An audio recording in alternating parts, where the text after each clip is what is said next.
Tonight on Frontline, long before the economic meltdown, the story of one woman who tried to warn about the threat to the financial system.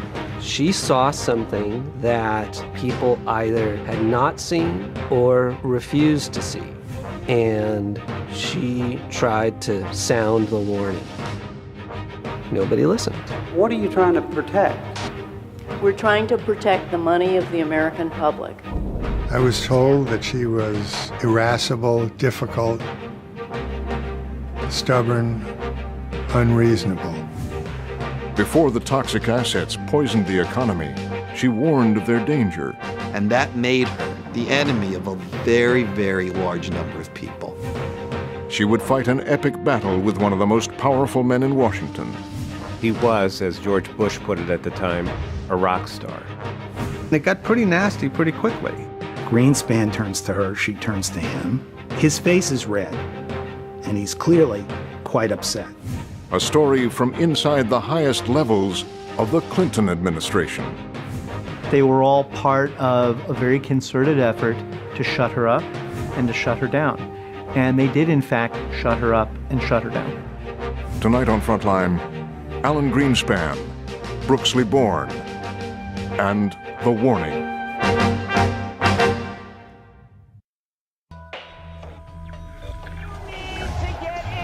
In 2005, economic cheerleaders dominated the airwaves. I'm betting on Microsoft. Boom, let's get another. That stock is not done. Times were good. Alan Greenspan ruled the economy. When you can get a 3.7% yield with upside, that's a lot better than getting a 3.7% yield. Washington's hands-off attitude toward Wall Street seemed to be paying off. So now it's all systems go between now and the end of the year. I recommend a buy on it. Remember, one of the few bull markets we got. Ladies and gentlemen, it was time for a celebration. The recipients, the Presidential Medal of Freedom.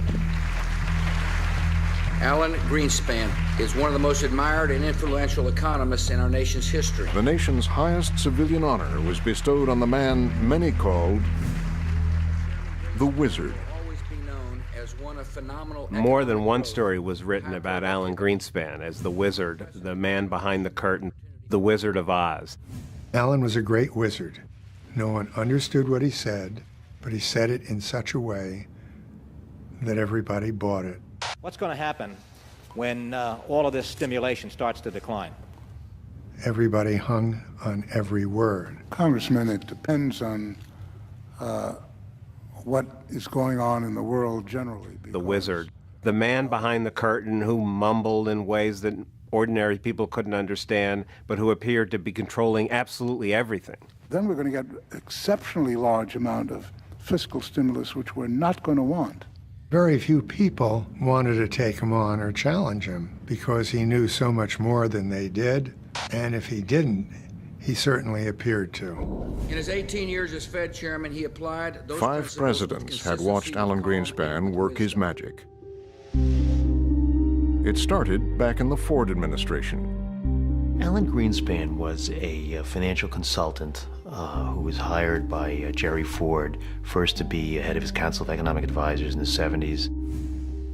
But Alan Greenspan was not your stereotypical economist.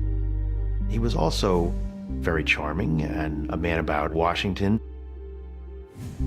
He played jazz clarinet, had made himself rich on Wall Street, and he had embraced an unusual political guru, challenging the moral code of altruism. The libertarian philosopher Ayn Rand. Everybody is enslaved to everybody. Greenspan is a disciple. She is the great champion of government as a destructive force that just gets in the way. Mike Wallace, Ayn Rand, 225-1. I've practiced it all my life. Can I ask you to capsulize your philosophy? I'm opposed to all forms of control. I am for an absolute, laissez-faire, free, unregulated economy. Let me put it briefly. I'm for the separation of state and economics. Greenspan talked about Rand in his autobiography. Ayn Rand became a stabilizing force in my life. It hadn't taken long for us to have a meeting of the minds, mostly my mind meeting hers. Rand stood in the Oval Office as her star pupil was sworn in. Greenspan had a very clear ideology about regulation. His philosophy was in the form of what we called libertarianism. And that meant those who do well prosper, those who do poorly fail, and the market clears the transactions. That I will faithfully execute the office of President of the United States. It was a philosophy made to order for Ronald Reagan. Government is not the solution to our problem. Government is the problem. In 1987, Reagan made Greenspan the most powerful banker in the world, the chairman of the Federal Reserve. Greenspan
These were the euphoric, go-go 90s.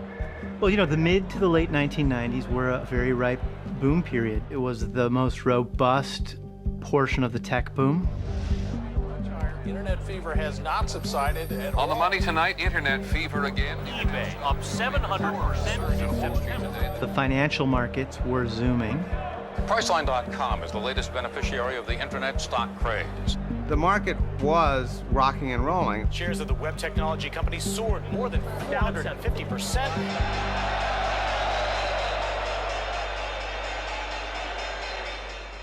The Dow Jones Industrial Average gained 91 points today. $300 a share. Santa Claus arrives early on Wall Street.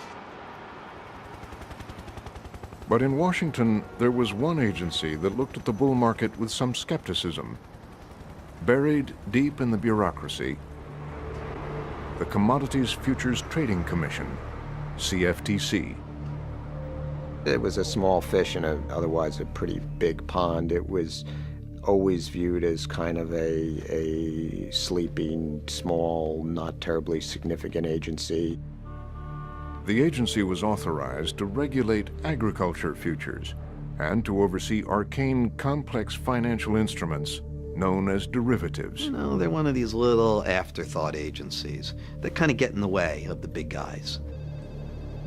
The CFTC started getting in the way in 1996 when a new chairperson, Brooksley Born, took over. My law practice was in the derivatives area. I'd practiced derivatives law for more than 20 years. Brooksley Born is a long-time securities lawyer. She has a stellar reputation. She's been around the block. She knows her stuff. Born was 55, a veteran of the gender wars that had influenced many women of her age group. In Born's case, the struggle had started early. Born went to Stanford in the early 1960s. Most women in her class got married. Brooksley went to law school. There were very few women in law school at the time. This was during the Vietnam War.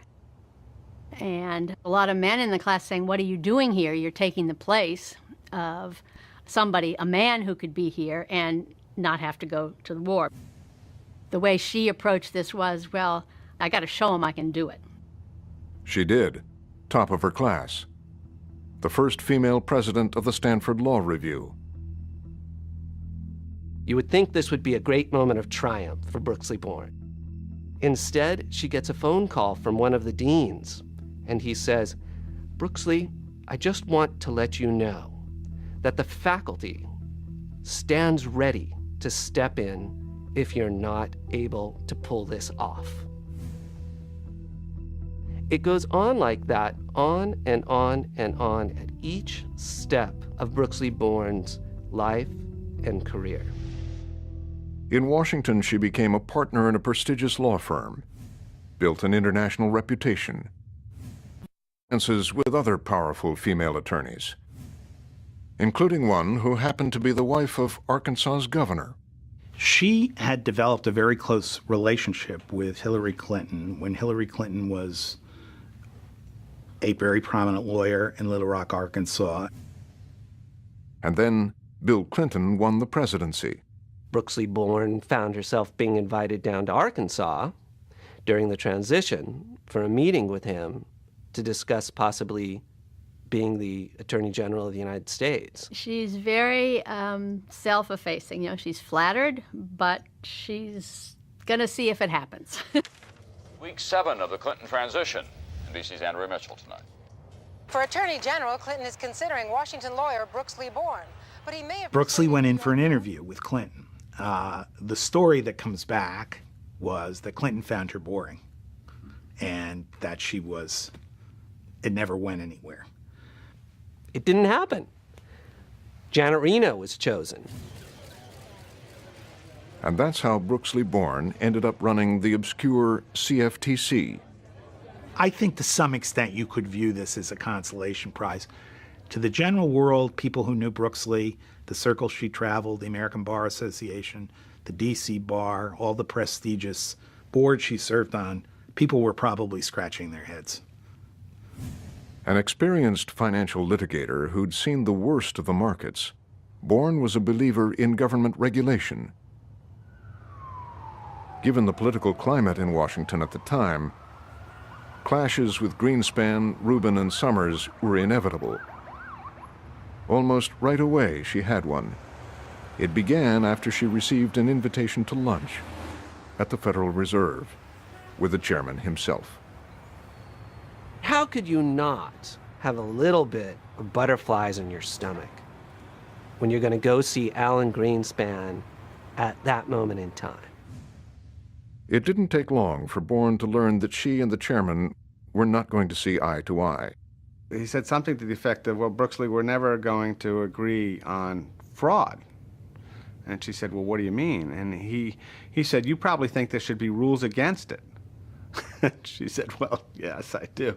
He said, you know, I think the market will figure it out and take care of the fraudsters. The Alan Greenspan lunch, did it actually happen? Where he says... I'm not going to talk about it. I'm not going to talk about it on camera. Bourne is reluctant to speak about her meetings with Greenspan or others in the Clinton administration. Greenspan refused to speak to Frontline at all, but Bourne's advisors did. Greenspan didn't believe that fraud was something that needed to be enforced, and he assumed she probably did. And of course she did. I've never met a financial regulator who didn't feel that fraud was part of their mission. And this is an absolute stunner for the new head of this tiny agency, who is charged with making sure people don't commit fraud. Well, I think she was taken aback about how far he would go towards deregulation, that even the notion that we should police fraudulent activity, he didn't think was something that was a given. That was her introduction to Alan Greenspan. The clash with Greenspan didn't intimidate Bourne. She was determined that her agency would investigate fraud at the first opportunity. One area that caught her attention was a new and highly lucrative market, over-the-counter derivatives. She starts to realize that there's this whole world out there of what are called over-the-counter derivatives that are essentially unregulated. It's not even that they're unregulated, it's that the government doesn't even know what's going on. My staff began to say how big this was and how little information they had about it. On Wall Street, they described it as a black box. Only the parties involved in a deal knew what was happening.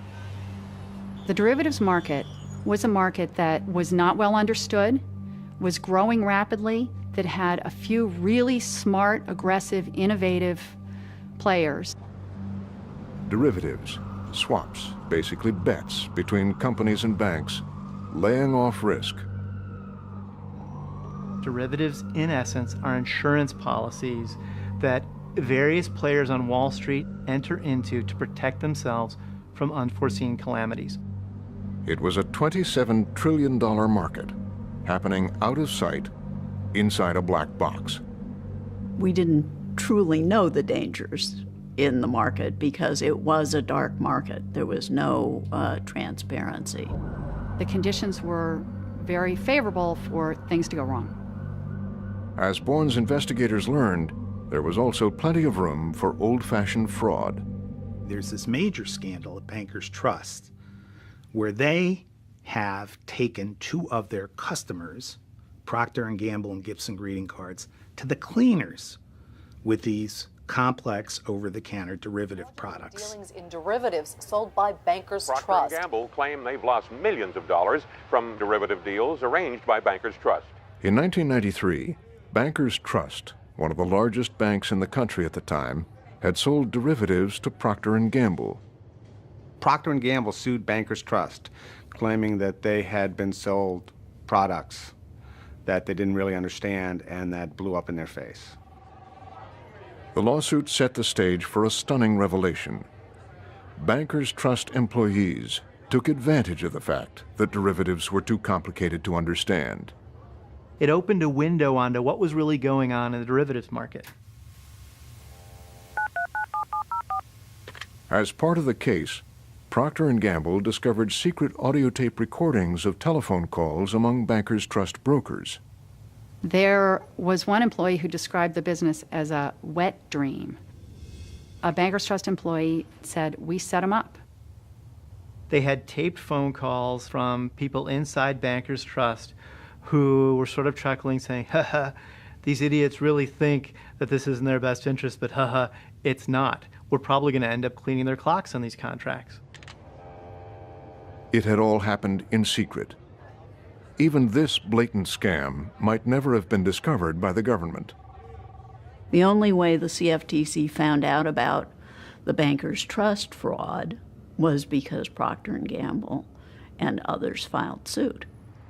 Looking inside Wall Street's black box was impossible for Bourne, or indeed any other government regulator. They're unregulated. The contracts aren't traded on exchanges.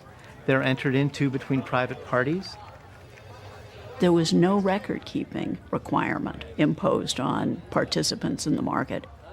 There was no reporting. We had no information. There's no way, really, for the government or anyone else to know how many of these are out there, know how big a market it is, and know who owns them and who owes who money, because it's just a bunch of contracts in file cabinets in the lawyers' offices of banks and hedge funds all over the world. And that's what frightened Bourne more than anything. Trillions of dollars, and the biggest banks in the country operating in secret. If something went terribly wrong, the high-stakes derivatives market could take down the entire financial system. And that's what everybody's worried about. You have one big institution that fails. It can't pay its obligations. It forces somebody else into a dangerous territory who can't pay their obligations. And pretty soon it's a falling domino effect through the economy. As the market grew and morphed, Bourne felt her agency would have to get involved. But that would mean confronting Greenspan, Rubin, and Summers. She used to say she would lay awake at night, turning in her bed, because she could see, coming down the road, the crises kept building and building.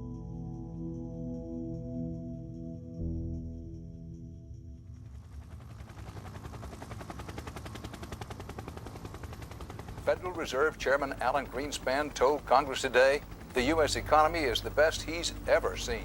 By spring of 1998, the idea of tougher regulation seemed out of step with all the good news. Current economic performance is as impressive as any I have witnessed in my near half-century. Those internet stocks continue their meteoric rise. Investors are hoping Alan Greenspan will give them another boost by lowering interest rates yet again. You have to remember the context.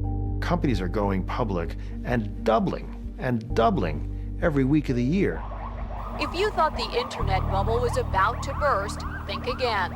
Some weeks it was happening every day. And the idea of worrying about derivatives was just, so 20th century. We were on a path towards, wow, markets can do great things. Communism was dead. Markets, capitalism was invincible. But at Treasury, things were about to change. The carefully calibrated inner tranquility was being disturbed by a small tremor. It quickly made its way up to Robert Rubin. Brooksley Bourne was contemplating the regulation of OTC derivatives.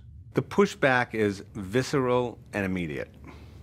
And that's one of the striking things about this. This was a job for Larry Summers. I walk into Brooksley's office one day. The blood is drained from her face. She's hanging up the telephone. She says to me, "That was Larry Summers." Larry basically reads her the riot act. He more or less tells her, my understanding is that you don't get it.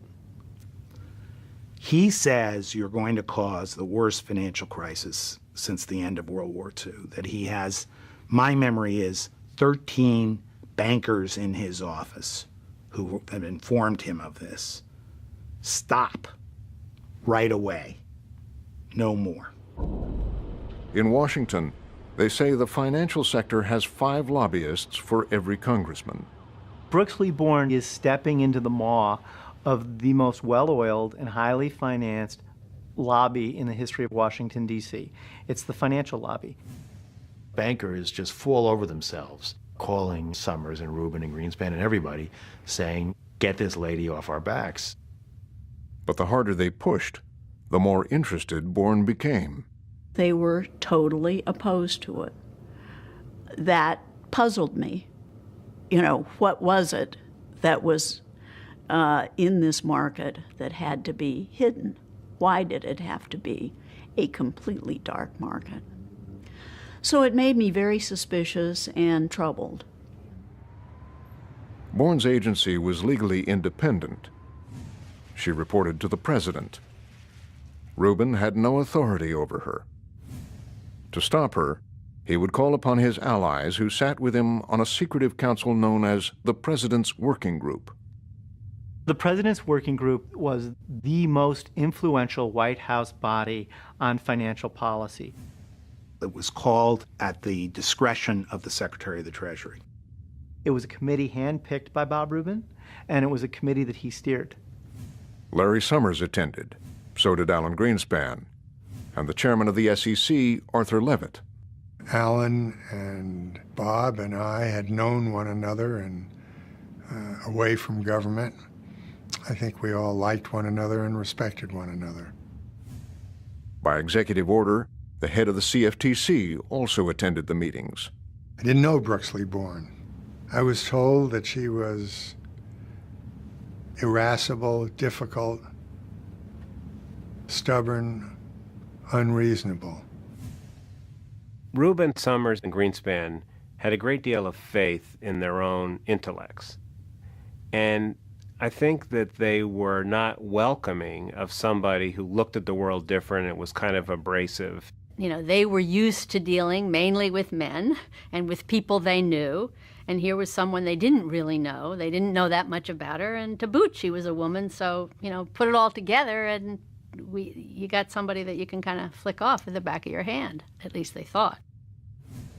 As Rubin was quietly preparing the working group, Born was taking the first steps toward regulating OTC derivatives, designing a document known as a concept release. In response, Rubin acted, calling an emergency meeting of the working group. We're driven there, and we get out at the entrance to the Treasury, go up to the room. Everybody assembles. The secretary walks in. The meeting is called to order. And the subject of the meeting was to discuss the concept release, and the clear mission of it was to convince Brooksley that it shouldn't be issued. What's amazing is that Rubin and Greenspan said, no, you can't do that. We just can't have this. And it got pretty nasty pretty quickly. Those on the other side were saying, look, this deregulated market is part of what's brought us the boom times. And so we don't want to change that. You know, the market will take care of everything. And we really don't need regulation of these. And in fact, it would be counterproductive. Each of the principals in turn, that is to say, Rubin, Greenspan, and Levitt, take their shot at telling Brooksley that she shouldn't do what she's doing. Rubin says to her, you don't have the legal authority to do this. And Brooksley said, oh, that's interesting. That's the first time I've ever heard that. All my lawyers at the CFTC have assured me that we have the exclusive jurisdiction to do this. Rubin was condescending toward her. He said he would get his lawyer in the department to help her understand the laws better, something like that. SEC Chairman Arthur Levitt had been personally lobbied to join the effort to shut Born down. This tight-knit group persuaded me that we really would face a situation of financial turmoil if we tried to undo these existing contracts. And then it was Alan Greenspan's turn. I happened to be sitting behind Brooksley and behind Greenspan. They're sitting next to each other. Greenspan turns to her, she turns to him. His face is red. and he's clearly quite upset. He was very adamant that this was a serious, serious mistake, that it caused untold damages to the financial services market, and that she should stop and not do this, that it was unwise and would cause tremendous damage.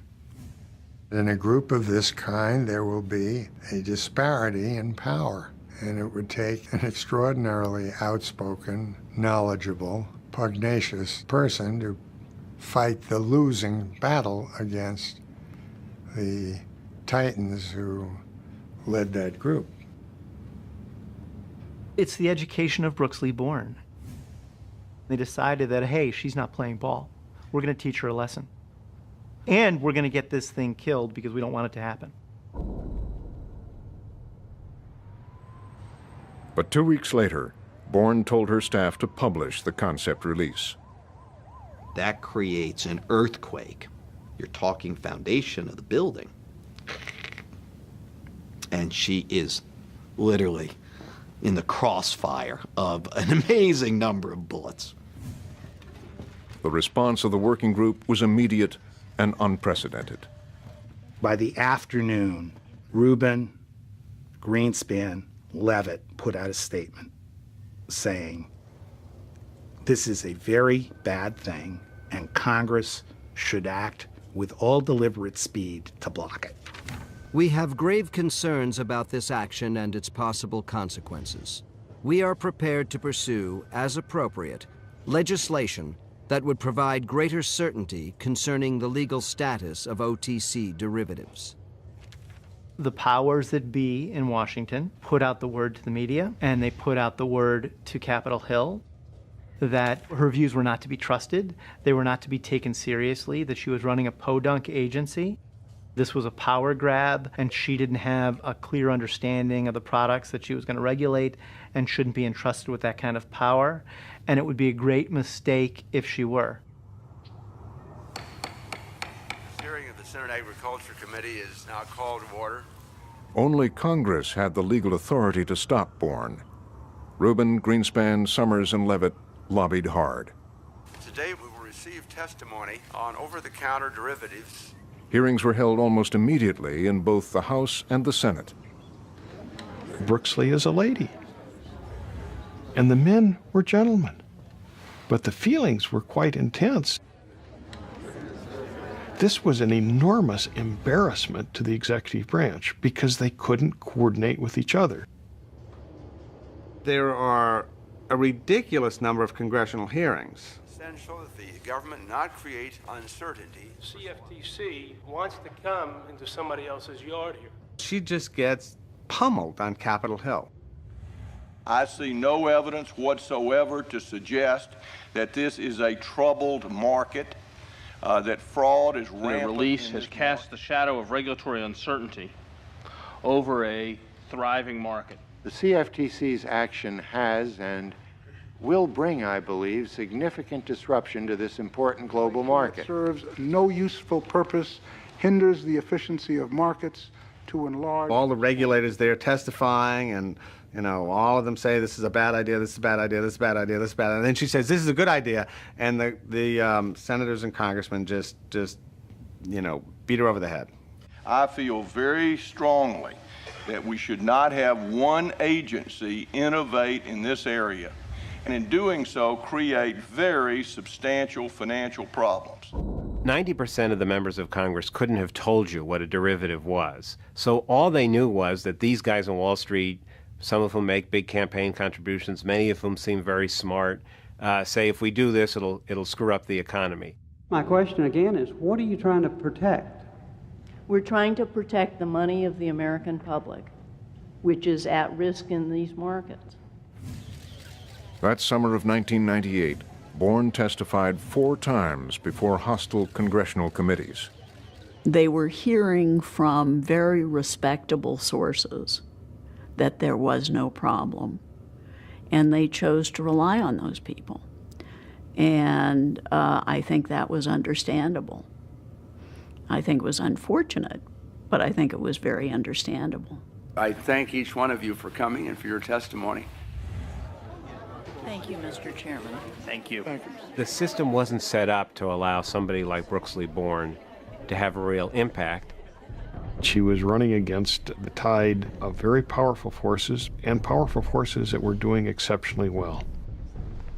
As Congress headed for the summer recess, it seemed likely they would not heed Bourne's warning.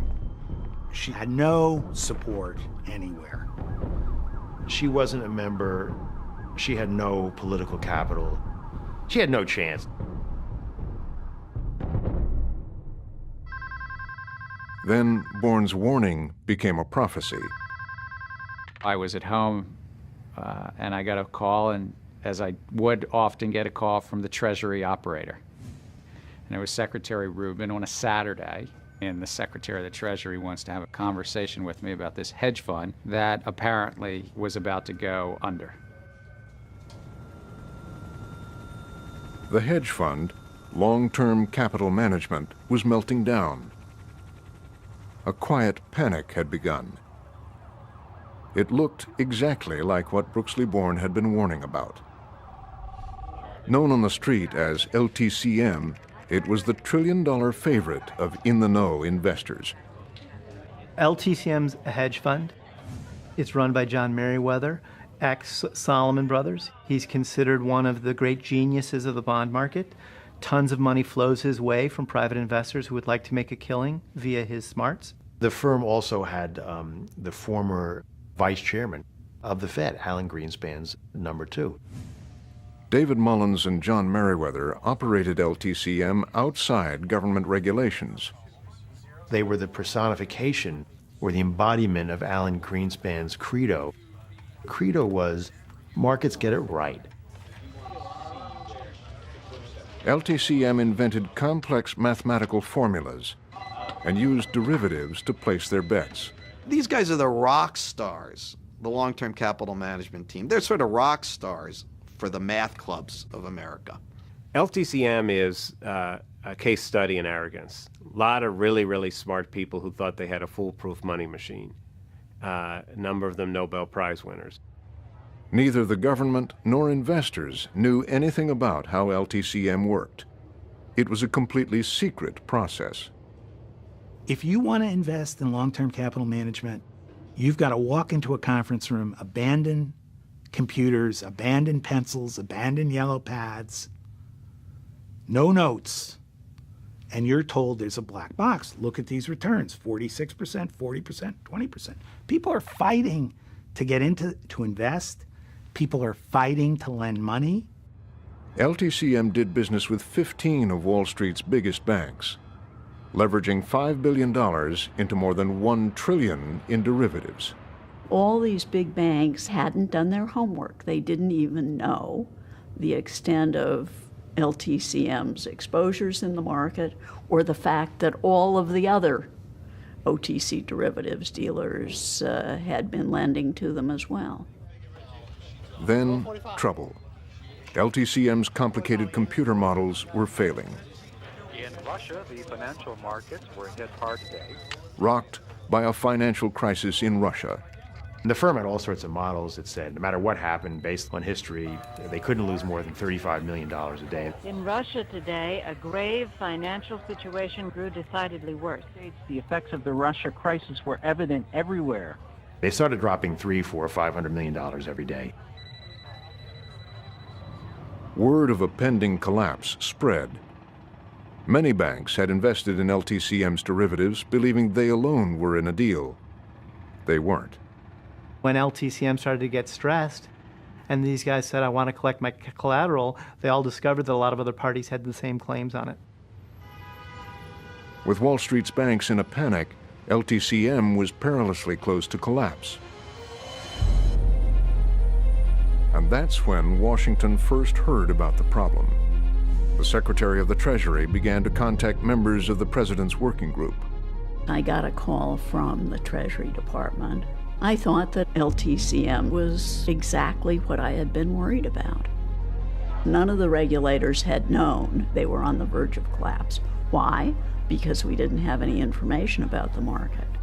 That weekend, The members of the working group were told the entire American economy was hanging in the balance. Long-term capital management had very large positions in the over-the-counter derivatives marketplace. And if it came down, the question is, how would that affect the American public? How would that reverberate through the system and affect everybody's livelihood in the country? And the fear is that if it goes down, it would present what they call a systemic risk, something that could unwind the entire financial system. At Treasury, all they could do was watch and wait. It was very scary. Credit markets around the world just shut down. There was a period of real panic. People were very, very frightened. These firms were worried about, in some cases, their future, in some cases, their survival. It was a real bloodletting. After 4 days, the Fed acted, but not directly. The Wall Street banks were pressured to bail out LTCM themselves. The government said, it is our belief that your financial stability is in jeopardy. And the way to solve this problem is for you each to pony up $400 million and buy the fund, prevent it from collapsing, and try and work the thing out. 14 banks agreed to put up a few $100 million each, about $3.5 billion total. It worked. The crisis passed. In Washington, a collective sigh of relief. And then, a call to action. Committee will come to order. Some in Congress began to clamor for regulation. The United States government is obligated to be on top of the issues. When and how did the concept of market self-regulation fail us? Americans should be worried about the gambling of Wall Street elites. That puts at risk every American. It puts at risk democracy. How many more failures do you think we'd have to have before some regulation in this area might be appropriate? There was a strong sense that we ought to do something about these derivatives, that they really were posing a risk to our national economy and to the global economy.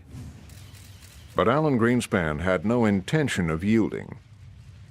I know of no set of supervisory actions we can take that will prevent people from making dumb mistakes. I know of no piece of legislation that can be passed by the Congress which would require us to prevent them from making dumb mistakes. Congress was told that this was an anomaly. This was not indicative of dangers in the market. I think it's very important for us not to introduce regulation for regulation's sake. In the end, Congress agreed with Alan Greenspan. There would be no new regulations of over-the-counter derivatives. So now this is an unregulated market. No transparency, no capital reserve requirements, no prohibition on fraud, no prohibition on manipulation, no regulation of intermediaries. All the fundamental templates that we learned from the Great Depression are needed to have markets function smoothly are gone. But within the next few weeks, Congress did decide to do something about Brooksley Born. They stopped her entirely. Essentially what you have is a very bald and brutal power play. They defenestrate her entire agency. They say, because you haven't played ball, we are now declaring a regulatory freeze on anything you folks can do in this market. Forget it, you're done. And she was. Born resigned. There was not anything effective that was going to happen in the over-the-counter derivatives area. And I felt as though, because of that, I had done what I could to help protect the public, and there wasn't much left for me to do. With Born out of the way, the last 2 years of the Clinton administration were a heyday of deregulation. OTC derivatives were off limits. Banks were freed to make riskier investments. Wall Street was largely left to regulate itself. Again and again during the Clinton administration, you see these examples of the top regulators basically saying the market knows better than us, and we're going to let the market do it.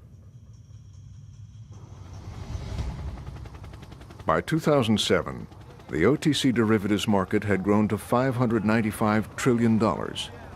That's $595 trillion. Shot higher, giving the Dow its best day in almost The hands-off approach seemed to be working. Wall Street had bet heavily on the real estate boom. The economy expanded at a robust 4.3% annually. Those derivatives were at the heart of that strategy. You have derivatives, insuring derivatives, which are based on derivatives. It's almost an Alice in Wonderland kind of profitability. What, in fact, you essentially had was a big creaking time bomb that needed some sort of event to disrupt all of the assumptions everyone had. The stock market dropped by hundreds of points right from the open. The banking industry are plunging. The rate in America has now soared. The Dow The time bomb exploded almost exactly 10 years after the collapse of LTCM. Investors were shaken by Lehman's bankruptcy filing and what was essentially a You had the most raw panic the economy and the financial markets had seen since the 1930s. It was ugly, it was broad-based, it was bringing huge institutions to their knees, and a lot of that was tied into derivatives. They are hidden like landmines in a battlefield, and nobody wants to give money to anybody else because they don't know. AIG plunging. At one point, they were down 70%. AIG can't raise $20 billion. They'll have to announce bankruptcy tonight. It was my worst nightmare coming true. Nobody really knew what was going on in the market. The toxic assets of many of our biggest banks are over-the-counter derivatives and caused the economic downturn that made us lose our savings, lose our jobs, lose our homes. And it was very frightening. I think to understand the crisis, you have to understand that it had many, many factors that contributed to it. But it's absolutely clear to me that if we had restricted the derivatives, some of the major problems would have been avoided. Had Brooks Lee Bourne been enfranchised, had Brooks Lee Bourne been listened to, had Brooks Lee Bourne been made part of the process, would that have had a different ending for what subsequently happened in the derivatives market? Certainly. In the aftermath, one former member of the working group has had a change of heart about Brooks Lee Bourne. I've come to know her as one of the most capable, dedicated, intelligent, and committed public servants that I have ever come to know. I wish I knew her better in Washington. I could have done much better. I could have made a difference. And the others? Robert Rubin left government to join top management at Citibank. The taxpayers have pledged more than $100 billion to keep Citi afloat. Rubin's former deputies Larry Summers and Timothy Geithner have become President Barack Obama's chief financial advisors. Neither Rubin nor his former deputy Larry Summers would speak with Frontline about what happened to Brooks Lee Bourne. And Rubin's other top deputy, Gary Gensler, now holds Brooks Lee Bourne's former post at the CFTC. It still lacks authority to regulate OTC derivatives. Alan Greenspan retired from the Federal Reserve just before the crisis hit in 2006.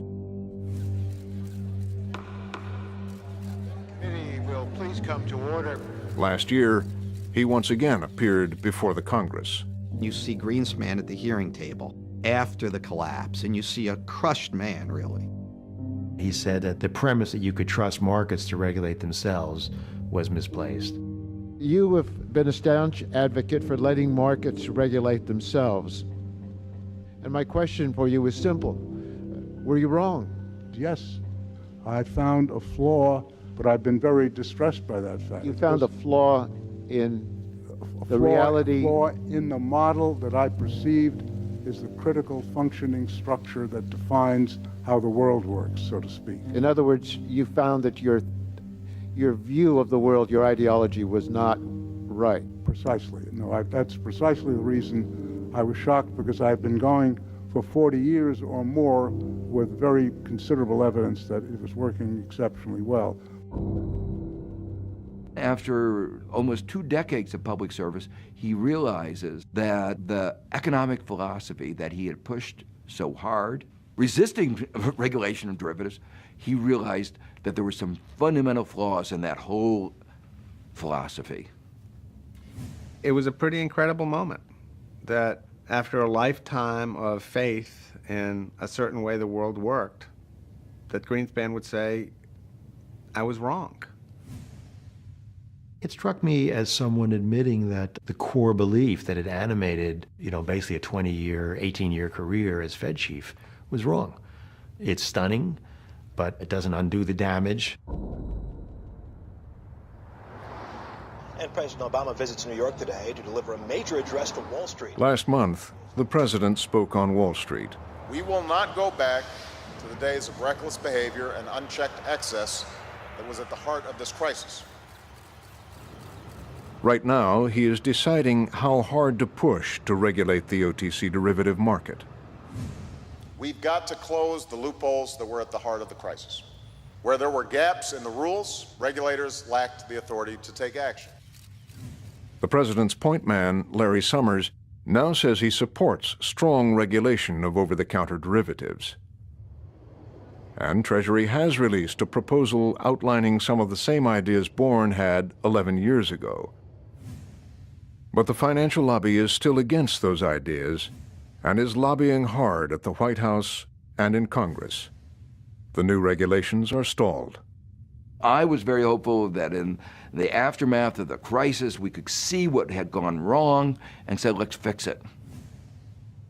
But it may be that we are passing that critical moment, and in that case, the necessary reforms will be just much more difficult to come by.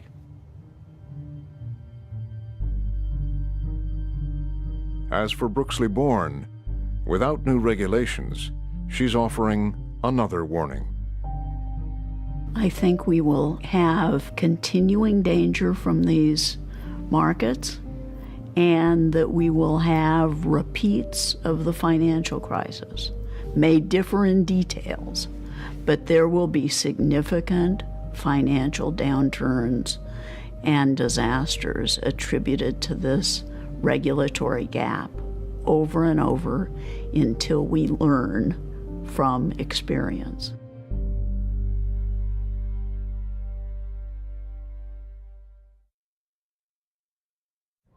Frontline continues online. Watch the full program. Thank you, Mr. Chairman. Why did it have to be a completely dark market?